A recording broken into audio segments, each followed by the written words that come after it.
Abra a palavra de Deus no livro de Êxodos, capítulo 17, versículo 8, tá? Versículo 6, mas é no versículo 8 ao 16.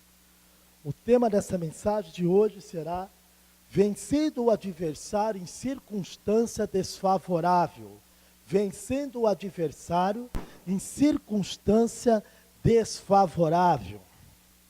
Adversário é sempre aquele que se opõe a nós, aquilo que nós pensamos, aquele que se opõe com força para tentar nos destruir, para tentar nos deter, para tentar impedir com que nós cheguemos à vitória ao qual Deus tem preparado para nós. Êxodo capítulo 17, versículo 8, quem achou, diga amém. Amém? Vocês no jantar hoje? Amém ou não amém? Glória a Deus. Diz assim a palavra de Deus no versículo 8. E aconteceu que os amalequitas vieram atacar os filhos de Israel em Refidim. Então Moisés ordenou a Josué: escolhe homens e amanhã sai para combater contra Amaleque. Eu me posicionarei no alto da colina com um cajado de Deus em minhas mãos. Fez Josué como Moisés tinha orientado, e saiu para lutar contra os amalequitas. Enquanto isso, Moisés, Arão e Hur subiram até o alto da colina. Durante o tempo em que Moisés ficava com as mãos levantadas, Israel prevalecia no combate. Quando, porém, Moisés baixava as mãos cansadas, Amaleque tinha vantagem. Ora, as mãos de Moisés estavam pesadas. Tomando então uma pedra, puseram-na debaixo dele, para que nela pudesse assentar-se. Arão e Hur mantiveram erguidas as mãos de Moisés, um de cada lado. Assim suas mãos permaneceram firmes até o pôr do sol. E Josué pôs em fuga Amaleque, seu povo, ao fio da espada.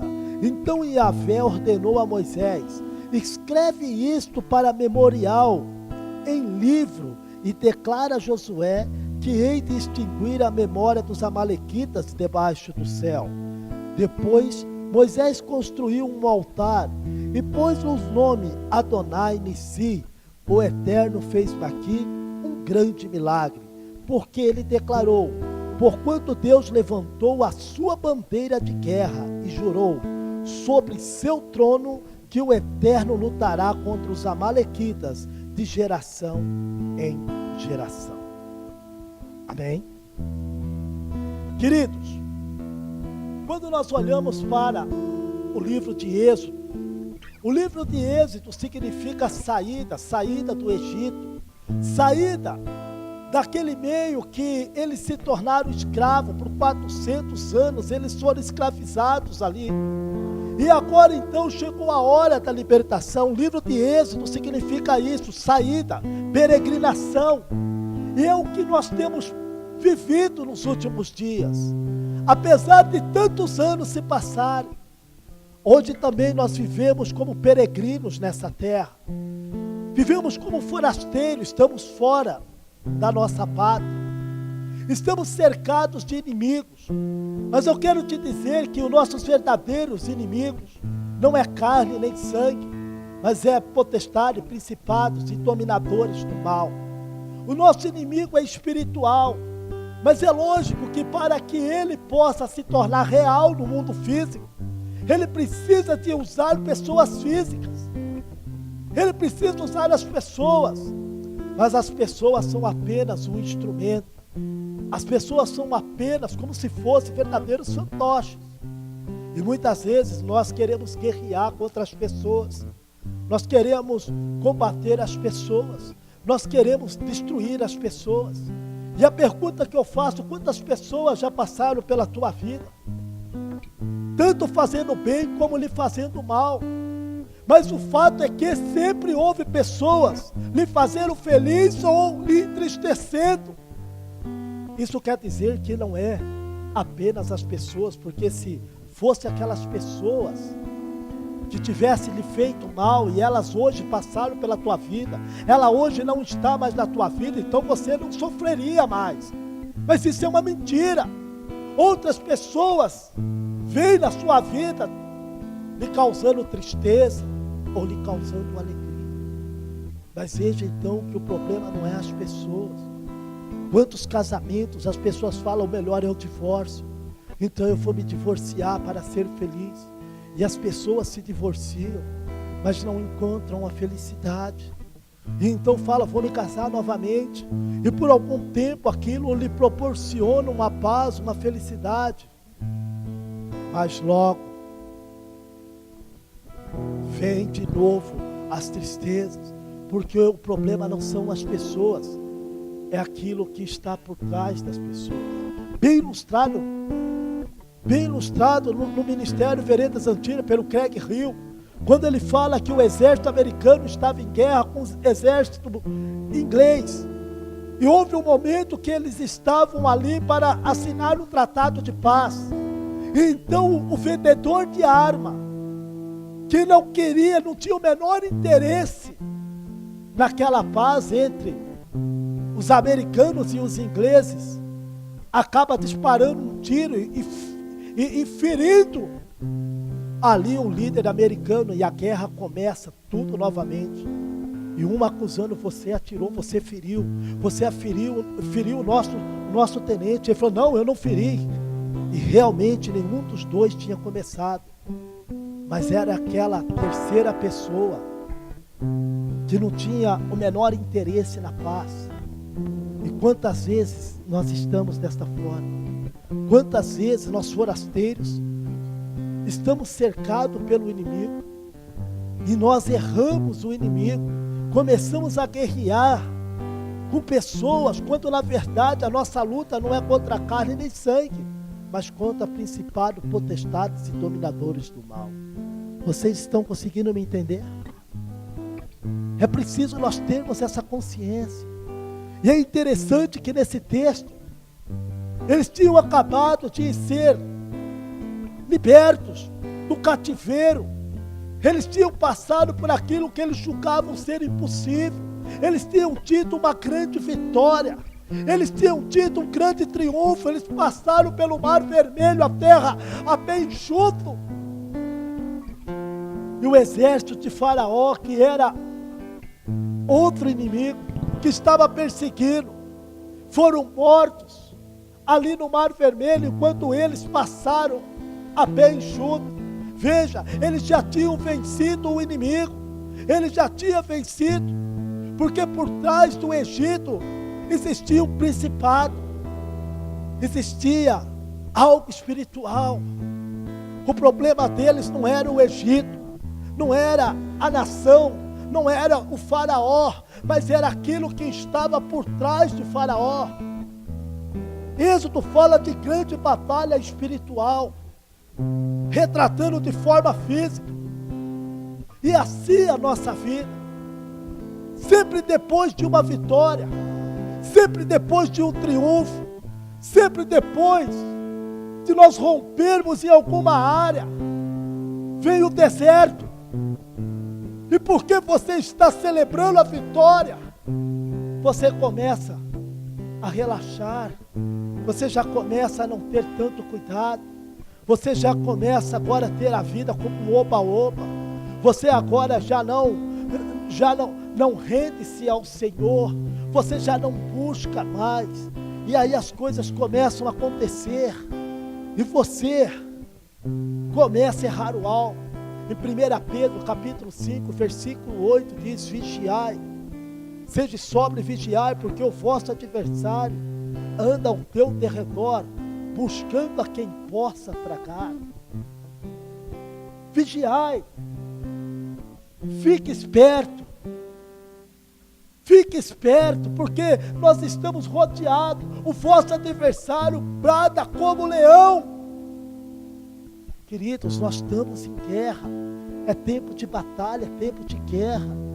O inimigo não quer que você adore ao Senhor, o inimigo não quer que você exalte ao Senhor, o inimigo fará de tudo para que você perca o foco. Hoje não é os amalequitas. Hoje os amalequitas se mostram de outras formas, mas a guerra é a mesma coisa. O adversário que estava por trás dos amalequitas é o mesmo que está por trás dos nossos inimigos hoje. É hora de nós nos conscientizarmos, querido. Deus quer que nós sejamos vencedores. Deus quer que nós venhamos comer o melhor da terra. Eu estava falando hoje, às vezes a gente está lá com um grupo familiar, está discipulando glória a Deus, estamos ativos como nunca fomos ativos antes, mas continuamos da mesma forma que antes, ao invés de jejuar, ao invés de orar,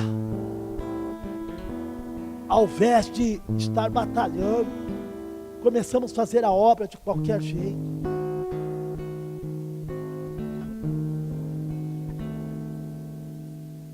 Nós precisamos mudar. Nós precisamos nos conscientizar. E é isso que eu quero falar com você nesta noite. É desta forma que eu quero falar com você nesta noite.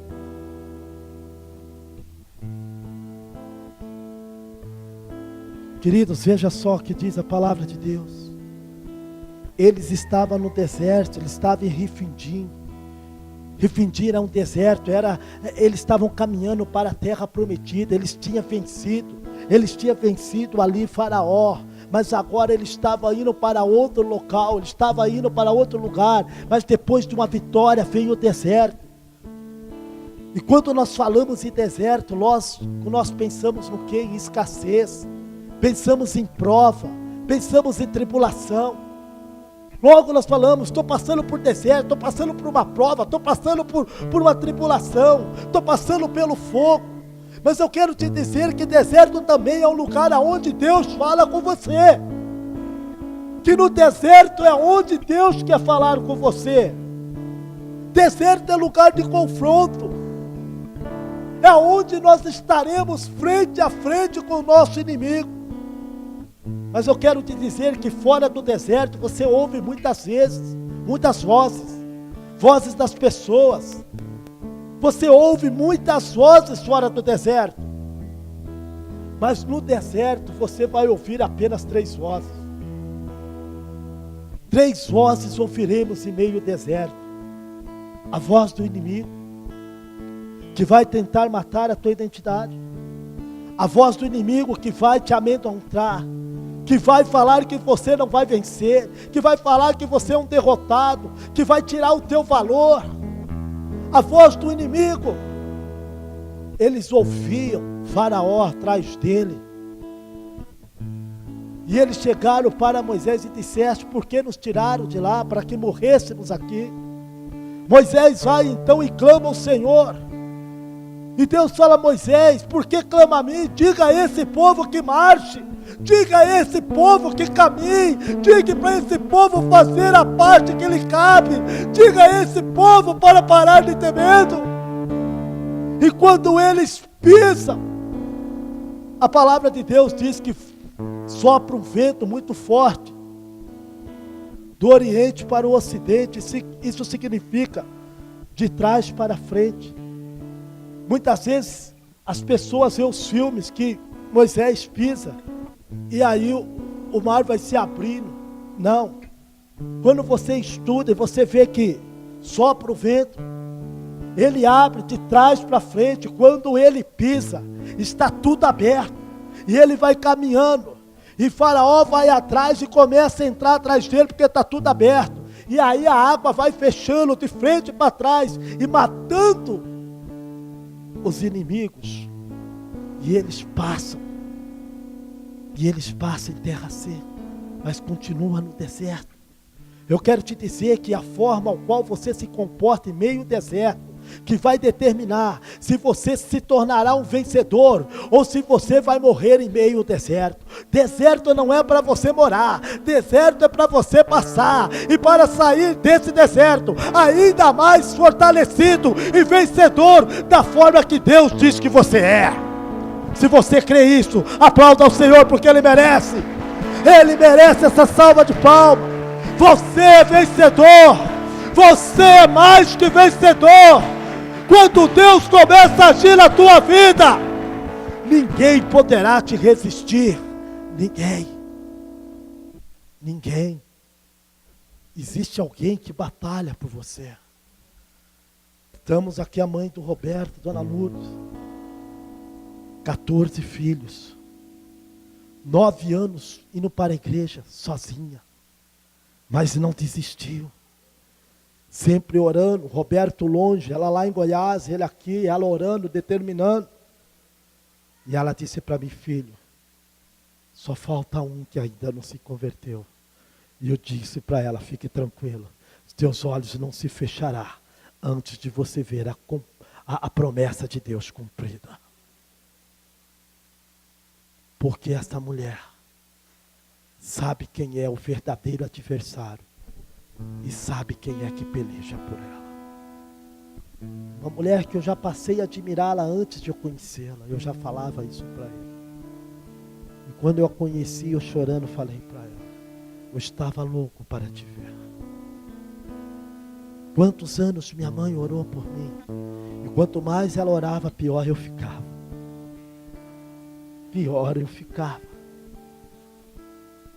Mas o Senhor foi conosco. Chegou um momento em que eu me converti. Uma outra voz que você pode ouvir no meio deserto é a voz da sua alma. É a voz de que fala para você: para com isso é bobeira. Servir a Deus não vale a pena. Servir a Deus, ir à igreja, participar de discipulado, de EDM, para com isso. Ninguém coloca comida na sua mesa. Se você não trabalhar, você não vai ter. A voz da sua alma fala de você priorizar aquilo que te dá autossatisfação, aquilo que te traz o bem-estar psicológico. Por isso o Senhor Jesus diz que aquele que quiser salvar a sua vida psicológica, perderá a vida zoe, a vida de Deus. Mas aquele que entregar a sua vida psicológica, este receberá a vida zoe, a vida de Deus. Muitas vezes, o seu esforço, ele pode lhe proporcionar satisfação externa, mas a satisfação interna, só Deus pode lhe proporcionar. Existe um vazio dentro de você, que só Deus pode preencher. Só o Senhor, só a essência dele. Mas para que você tenha esse vazio preenchido, é necessário o caminho da cruz. Não existe outro caminho. Se você não for para a cruz, e ir para a cruz significa renúncia. Renúncia daquilo que o mundo lhe oferece para lhe proporcionar prazer. Estava assistindo um filme com meu cunhado, Donizete, na casa da minha sogra. Eu já tinha assistido esse filme. E era o caminho para a eternidade, parte 2. E tinha uma menina lá que ela era viciada em heroína. Quando Jesus fala para ele, ela queria tanto aquela heroína, porque senão ela sofreria uma parada cardíaca. E Jesus fala assim: essa heroína pode resolver o seu problema por 2 horas, mas eu posso resolver o teu problema por toda uma eternidade. O que você prefere? Ser curada por 2 horas? Ou seja, o mundo te proporciona prazeres momentâneos. Falar que o mundo não proporciona prazer momentâneo é um erro. O mundo lhe proporciona prazeres momentâneos, mas Jesus te dá uma segurança eterna. Por quantos anos você viverá neste mundo? 100 anos? 120, tá bom para você? Mas você não passará disso. E a eternidade é para todo sempre. Do que adianta você viver 120 anos todos os dias felizes, o que não é verdade, mas que ainda que você vivesse todos os 120 anos felizes, o que se compara isso com a eternidade? Eu costumo dizer que se eu comparar esta vida com uma Fórmula 1, Essa vida é apenas a volta de aquecimento. A corrida ainda está por vir. Para que você está se preparando? Como está a sua vida? Você tem ouvido a voz da alma? Você tem ouvido a voz do inimigo? Muitas vezes você vai para o deserto, porque Deus quer que você aprenda a ouvir a voz dele. Aqui são muitas vozes, mas no deserto são essas 3 vozes, e ficará mais fácil você discernir, porque a voz de Deus tem que estar alinhada com a palavra de Deus.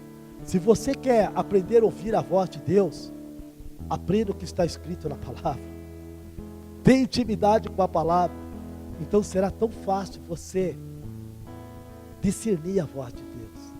Se você não tem discernido a voz de Deus, eu te pergunto, como está a sua intimidade com a palavra? Eu lembro que quando eu comecei a namorar, há 20 anos atrás, ainda não tinha identificador de chamada. Começo de namoro, então nós ligávamos. Quem está falando? Adivinha quem é? Você falava, e agora? Se eu der bola fora, misericórdia, né? Você ficava naquela. Hoje não precisaria nem de identificador de chamada, porque você já conhece o timbre da voz. E dependendo da forma como fala, você sabe como que estão as coisas ou não. Se chamar você de nome e sobrenome, misericórdia, né? Você já sabe que a coisa não está bem. Queridos, porque é o tempo de convivência. É o tempo de convivência que faz você ter intimidade. Como está a sua intimidade com a palavra de Deus? Como está a sua intimidade com o Deus da palavra? O Senhor quer lhe dar estratégia de vitória. Moisés, ô Josué, olha, você vai guerrear, mas eu vou subir ao alto da colina. Eu vou subir ao alto da colina, porque eu sei que é do alto que virá o nosso socorro. Eu sei que é do alto que virá a nossa vitória. Eu sei que do alto que virá a estratégia, para que nós venhamos vencer os amalequitas, os inimigos que nos rodeiam. E você? Tem ido para o alto da colina? Tem ido orar? Quando nós fazemos vigílias, eu vejo a minoria. A partir do mês que vem, nós vamos começar uma reunião de oração toda sexta-feira. Quem quiser vir, vem. Quem não quiser, não vem. Quem puder vir, vem. Quem não puder, não vem. Mas nós vamos começar. Deus tem separado algumas pessoas para estar liderando essa reunião de oração. E nós vamos estar. Porque é necessário o povo de Deus voltar a ter dependência de Deus. Ter dependência de Deus. No deserto, geralmente vem os ataques do inimigo. Quem é os seus inimigos hoje?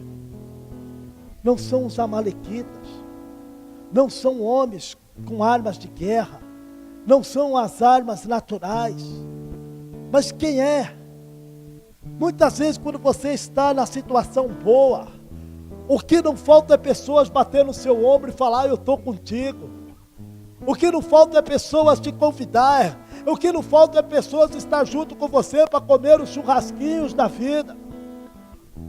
Mas quando você está no deserto, o que não falta é ataque. Sim ou não?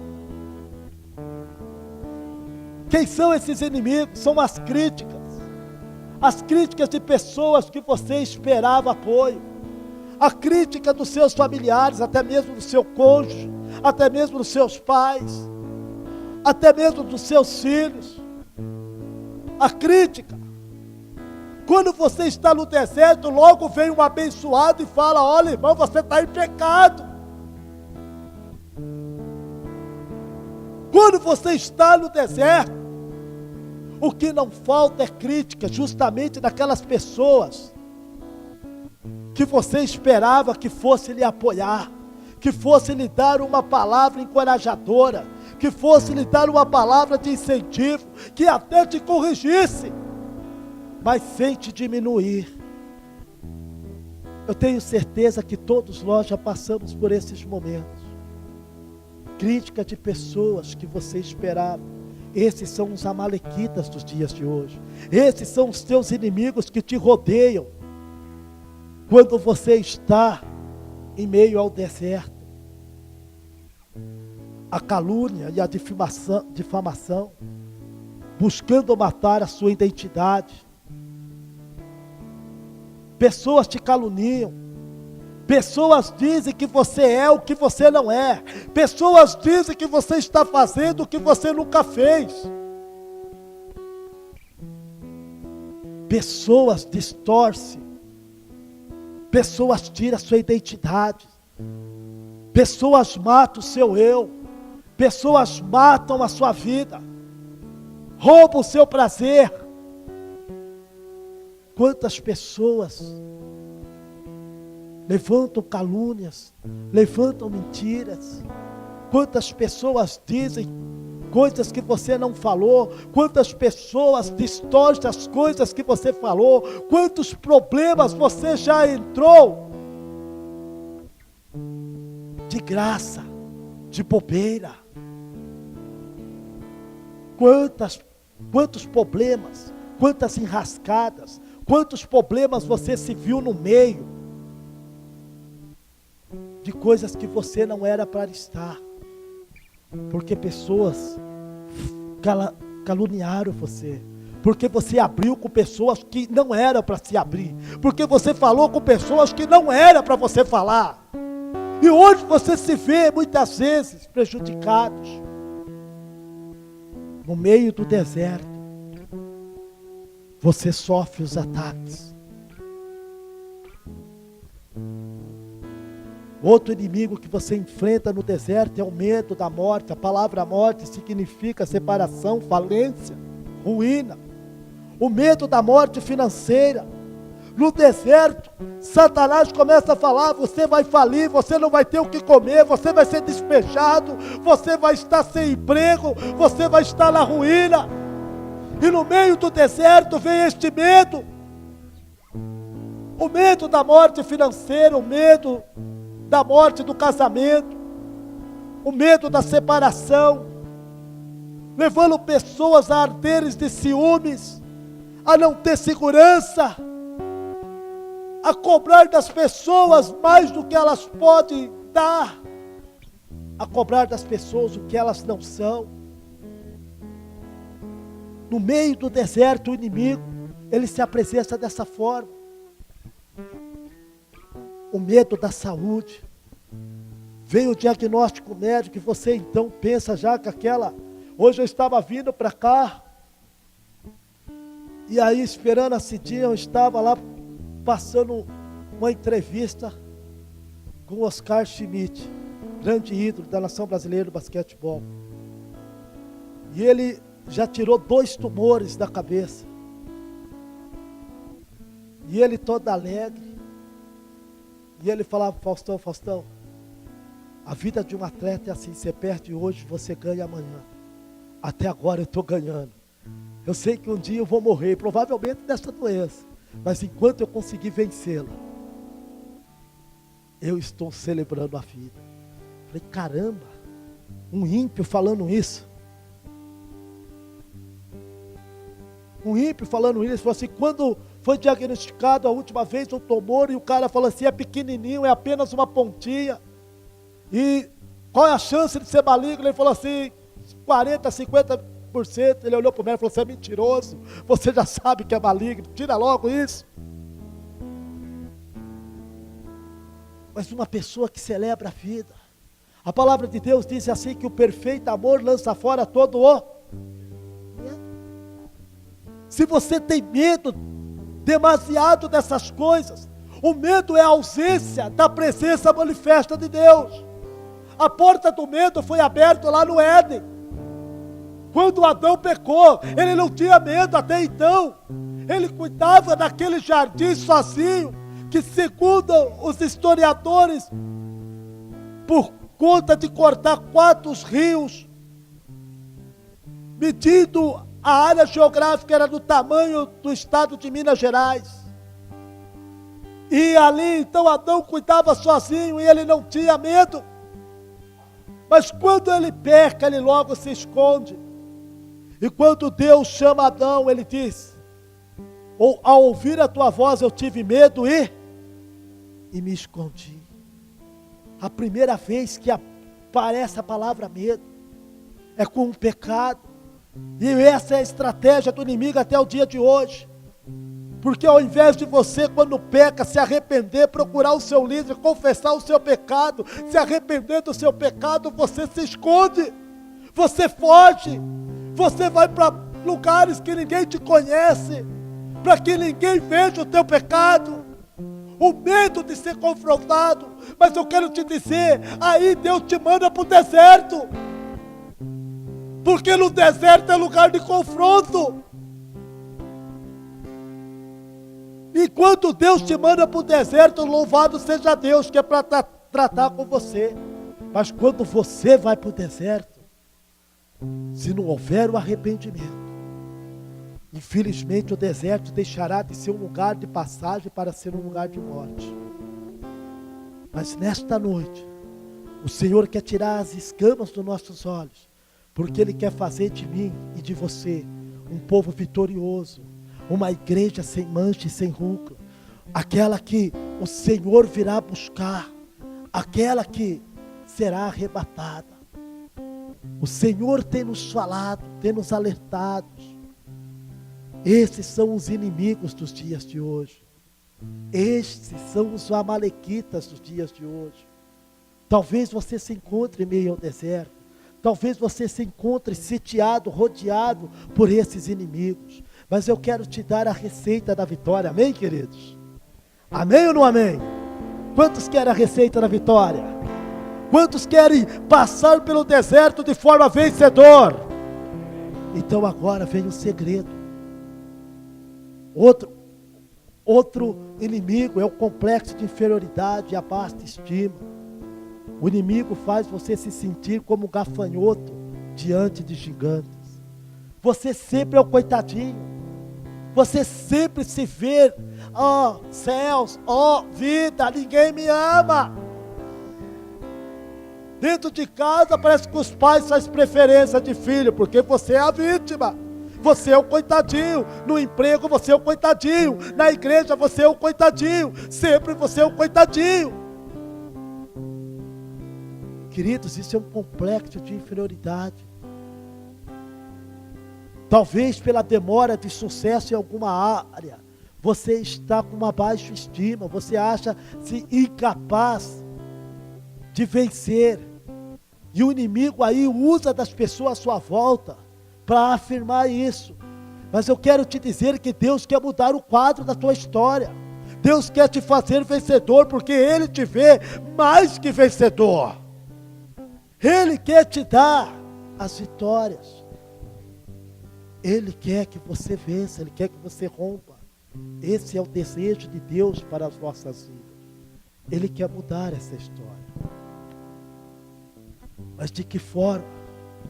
Como nós vamos vencer o deserto e os inimigos que nele encontramos? A receita está aí. A gente vê que Moisés, ele fala para Josué: Josué, vá para a batalha, mas eu vou para o alto da colina. E ele leva com ele Arão e Hur.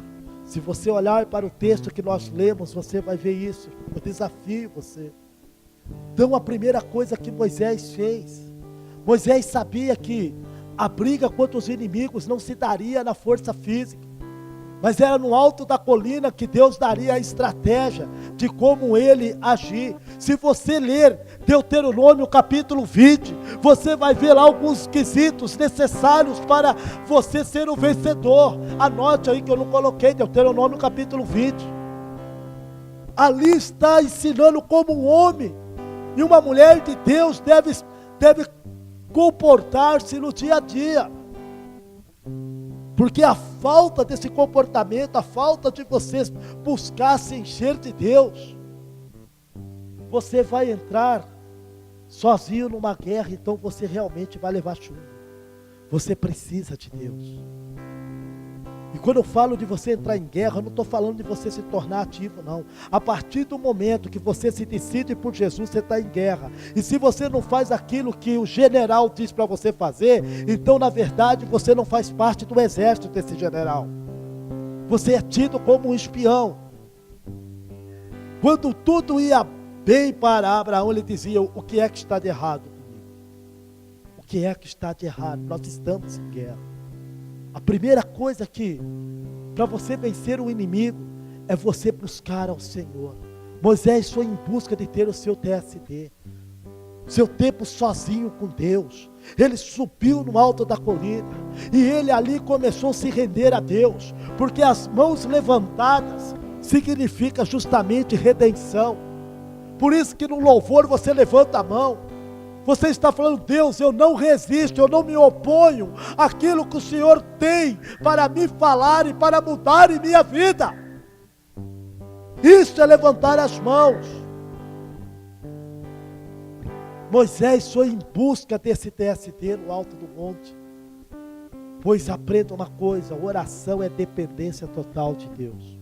Se você tem educado seus filhos sem orar a Deus, sem buscar a Deus, sem você estar repreendendo os principados que atuam nas crianças, levando a rebeldia, levando elas a quebra de autoridade, de princípio de autoridade. Você pai, você mãe, você é o sacerdote, você tem que repreender, educar, corrigir, mas também em oração repreender esse espírito que tem acometido os nossos jovens, levando para as drogas, levando para a prostituição, levando para o adultério, levando para a pornografia. Você tem orado, você tem investido o tempo da sua vida em oração, você tem orado pela sua família, você mulher tem orado para que Deus dê sabedoria ao seu marido, te dê força ao seu marido, te dê estratégia para o seu marido ganhar um pão de cada dia naquela empresa. Você tem auxiliado. Ser auxiliadora é auxiliar o seu marido a ser um bom pai, a ser um bom chefe de família. Você, mulher, tem auxiliado o seu marido a ser um bom pai, tem apoiado ele. Queridos, são coisas que nós precisamos em oração estar orando pelo seu marido. Você, marido, tem orado pela sua mulher, tem lavado a sua mulher pela palavra, tem tido tempo com ela, tem orado por ela, tem orado com ela, tem repreendido esse inimigo que vem trazendo o adultério, a frieza no relacionamento. Às vezes a gente fica acusando um ao outro e achando que tudo isso é natural, fica menosprezando um ao outro, e o inimigo usando disso para pôr um esfriamento, e de repente vai chegar a separação e o adultério, e você não se apercebeu, porque você achava que era algo natural. Você tem buscado a Deus, você tem orado, você tem determinado. Oração é dependência de Deus. Como você tem administrado as suas finanças, você tem orado pelas suas finanças, você tem orado para Deus te dar estratégia, quanto ao comprar, ao que gastar, como você tem feito, como você tem administrado as suas finanças. Diga assim comigo: oração é dependência total de Deus. Você tem se rendido ao Senhor? O levantar das mãos é um ato de redenção. Quando você levanta as mãos, quando a polícia manda o bandido levantar as mãos, ele está falando: olha, eu não vou fazer nada, eu não vou resistir, faça de mim o que você quiser, eu estou debaixo do seu domínio. Cada vez que você levanta as mãos na adoração do Senhor, é isso que está fazendo. Cada vez que você fica em pé, como eu vi o irmão Ricardo, quando você pode ficar em pé e você não fica, quando você deve levantar a mão, você não levanta, você está falando: Deus, se você me quiser, me aceite do meu jeito, me aceite do jeito que eu estou muito cansado para ficar de pé diante de você. Você está falando: o Senhor não é digno de toda essa honra. Ou você está ficando de pé para quem está ministrando aqui na frente. Às vezes não tem entendimento de que faz. Às vezes faz as coisas religiosamente. Levantar as mãos significa se entrega total. Significa, Deus, fale comigo nesta noite, porque o que o Senhor falar, através dessa palavra, eu vou entender que eu preciso me consertar. Quando você fica combatendo o ministro de louvor, a mensagem, quando você fica justificando, quando você fica contradizendo, você está se opondo, você está resistindo o que Deus tem falado com você. Se você quer sair vencedor do meio do deserto, para de oferecer resistência ao Senhor. Busca o Senhor de toda a sua alma, de todo o seu corpo, de toda a sua força. Se renda ao Senhor. É hora de você começar a jejuar para matar a sua carne. É hora de você começar a orar. Queridos, eu resisto a Deus quando eu tomo atitude sem buscar o seu parecer e a sua vontade naquela área. Quando eu me acho autossuficiente.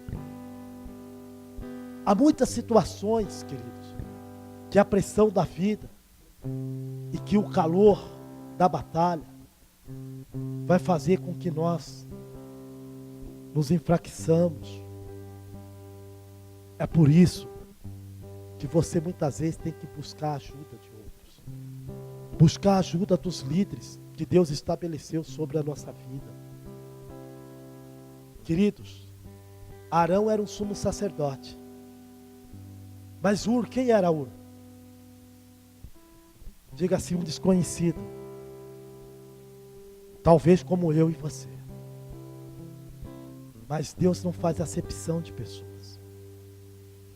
Deus usou tanto um sumo sacerdote, como Ele usou um desconhecido, chamado Ur, para ajudar a Moisés. Porque enquanto as mãos de Moisés estavam levantadas, Josué prevalecia contra o inimigo.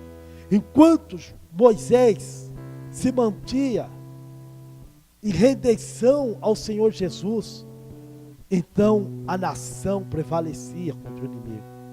Mas muitas vezes que o calor da batalha faz com que nós nos enfraqueçamos. Então as mãos de Moisés se tornavam pesadas e eles baixavam as mãos.